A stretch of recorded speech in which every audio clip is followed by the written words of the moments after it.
Break के बाद एक बार फिर से आप सभी का स्वागत है। मुंबई में फिल्म मर्दानी 2 की स्पेशल स्क्रीनिंग रखी गई, जिसमें महिला पुलिसकर्मियों ने फिल्म देखी। देखिए। मैडम आप चाहो तो आपको छोड़ दूंगा। एक मिनट रुको। एक्सक्यूज मी, आप बैठ जाइए।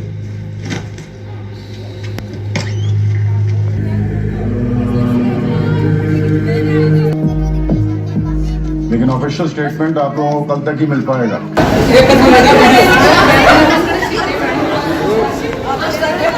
क्योंकि इसमें रानी मुखर्जी भी पुलिस का ही किरदार निभा रही हैं, महिला पुलिस का, और इसके चलते यहाँ पर जो महिला पुलिसकर्मी हैं उनको ये फिल्म दिखाई गई है। स्पेशल स्क्रीनिंग रखी गई थी उनको दिखाने के लिए फिल्म की।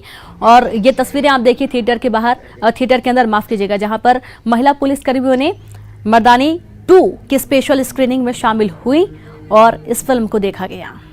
लेकिन ऑफिशियल स्टेटमेंट आप लोगों को कल तक ही मिल पाएगा। और अब दिखाते हैं आपको राजस्थान का 700 साल पुराना मंदिर, जहां देवी मां तो हैं, लेकिन भक्त यहां पूजा नहीं कर पाते। क्यों? देखिए। 70 साल बाद अयोध्या में राम मंदिर का रास्ता तो साफ हो गया, लेकिन राजस्थान में एक मंदिर अब भी अपने वर्चस्व की लड़ाई लड़ रहा है।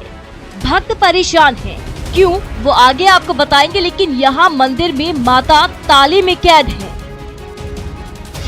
700 साल पुराना है मंदिर। 18 सालों से माता ताले में कैद है। ताले की चाबी पुलिस के पास है। ऐसा नहीं है कि मंदिर में माता की पूजा अर्चना नहीं होती। हर रोज सुबह शाम पुजारी को चाबी सौंपी जाती है, पूजा होती है और फिर वापस चाबी खाकी के पास जमा हो जाती है। बनायो પછી મેં દુકાન કાઢો અનકિનારે ને આ સડક રણપુર રોડ ને ઓ રોડ वो पिंडवाड़ा रोड बाजे। कितना साल माताजी रा मंदिर ताड़ो है? वो मैं 2001 ने ताड़ो दे दियो। पाली जिले के सादड़ी कस्बे में स्थित रोहिल माता मंदिर। मंदिर की चाबी कोर्ट के आदेश पर ही पुलिस के पास रहती है। आखिर क्यों? अब वो भी जानिए। इस मंदिर पर मालिकाना हक की लड़ाई लड़ी जा रही है। पुजारी परिवार मंदिर पर जता रहा हक। बरसों से मंदिर परिसर में रहता है परिवार, लेकिन परिवार को पूजा पाठ की अनुमति नहीं है। मंदिर पर ट्रस्ट भी जताता है मालिकाना हक। ट्रस्ट के लोगों का मंदिर पर कोई अधिकार नहीं। मंदिर के बाहर से दोनों पक्ष करते हैं पूजा। मंदिर में प्रवेश की दोनों पक्षों को इजाजत नहीं। माता का ये मंदिर करीब 3 बीघा जमीन पर स्थित है, जिस पर दोनों ही पक्ष अपना अपना हक जता रहे हैं। मंदिर पुजारी मोहनगिरी मोटगिरी गोस्वामी पक्ष का दावा। 700 साल से पूर्वजों के पूजा अर्चना की कही बात। राजपुरोहित समाज और रोहिणी मंदिर ट्रस्ट का दावा। माता को कुलदेवी बताकर हक होने की कही बात। देवस्थान विभाग ने राजपुरोहित समाज को ट्रस्ट की मान्यता दी। पुजारी पक्ष को ट्रस्ट की ओर से मानदेय दिया जा रहा है। अब सवाल यह है कि आखिर इस मंदिर का विवाद शुरू कहां से हुआ? क्यों 18 सालों से माता की मूर्ति ताले में बंद है और ताले की चाबी कोर्ट के पास पहुंची कैसे, वो भी जान लीजिए। 2001 में मंदिर पर दोनों पक्षों में झगड़ा हुआ। एक पक्ष ने मंदिर पर दूसरा ताला जड़ दिया। पुलिस ने दोनों पक्षों की ओर से दर्ज किया मामला। पुलिस ने एक पक्ष के 2 लोगों को गिरफ्तार किया। कोर्ट ने दोनों पक्षों को दोष मुक्त कर दिया, लेकिन मालिकाना हक अब तक किसी को नहीं मिला। चढ़ावा दान बक्से में डालकर जंजीरों से बांध दिया जाता है। बंद बक्से को थाने में जमा करा दिया जाता है। 2007 के बाद में हमारा श्री रोहिणी माता कुलदेवी ट्रस्ट मादा देवी विभाग से वैलिड हो गया है। अब ये संपत्ति जो भी है ट्रस्ट में आती है। अब हमारे पहले जो पुजारी थे वो चाह रहे हैं कि भाई ये ज़मीन हमको मिलनी चाहिए, हमें मंदिर से कोई मतलब नहीं, हमें इस ज़मीन से मतलब है। और हमारा ये कहना है कि जब मंदिर का ट्रस्ट हो चुका है, मंदिर की पूजा अर्चना वगैरह ट्रस्ट करवा रहे हैं, तो इसकी तमाम संपत्तियाँ वगैरह ट्रस्ट की होनी चाहिए। और इसमें हम आपसे नहीं कहते कि भाई जो भी संपत्ति है जो मंदिर की है और ट्रस्ट की है वो ट्रस्ट में आए, और बाकी जो भी कोर्ट में हमारा मैटर चल रहे हैं, जो भी कोर्ट फैसला देगा हमको मंजूर होगा। मंदिर पर मालिकाना हक का मसला अटका पड़ा है और भक्तों को माता के दर्शन का इंतजार है, लेकिन माता तो ताले में कैद है और ना जाने कब भक्त माता के दर पर मत्था टेक पाएंगे। न्यूज़ 18 राजस्थान के लिए पाली से श्याम चौधरी की रिपोर्ट। आमतौर पर हिमालय के तराई में मिलने वाला कमीला यानी सिंदूर का पेड़ अब अजमेर में भी फल फूल रहा है। देखिए। वनवास काल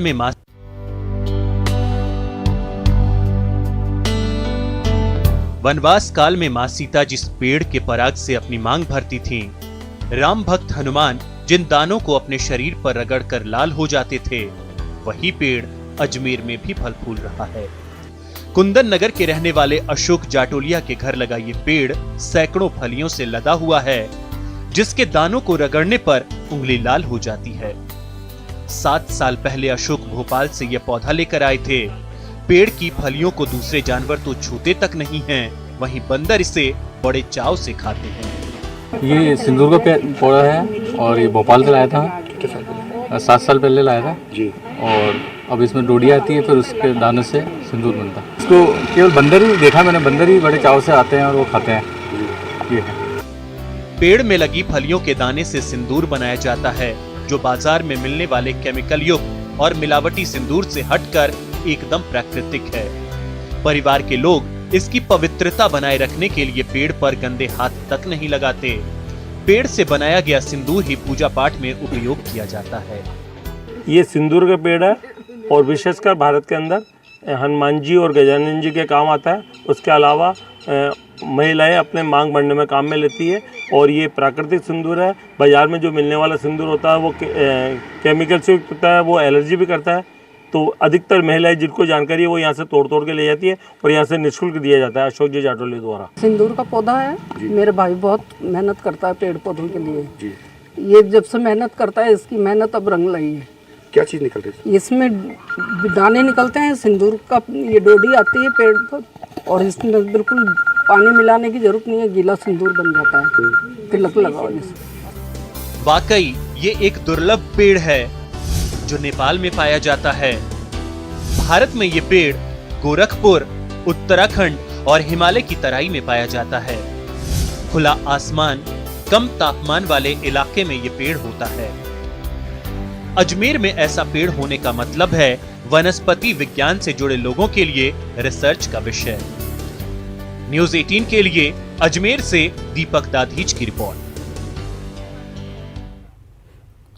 आइए अब आपको दिखाते हैं देशी स्टार का खेत में मून वॉक, जिसे देख आपके भी होश उड़ जाएंगे।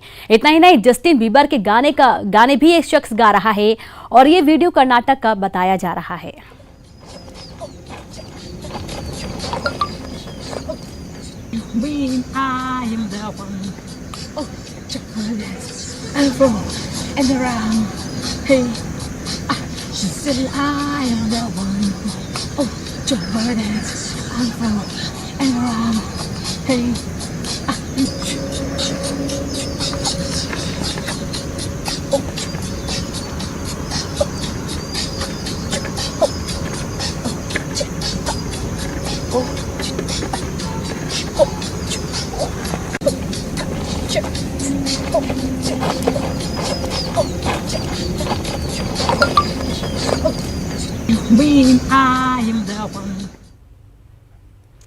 और इसी के साथ इस बुलेटिन में इतना ही। नमस्कार।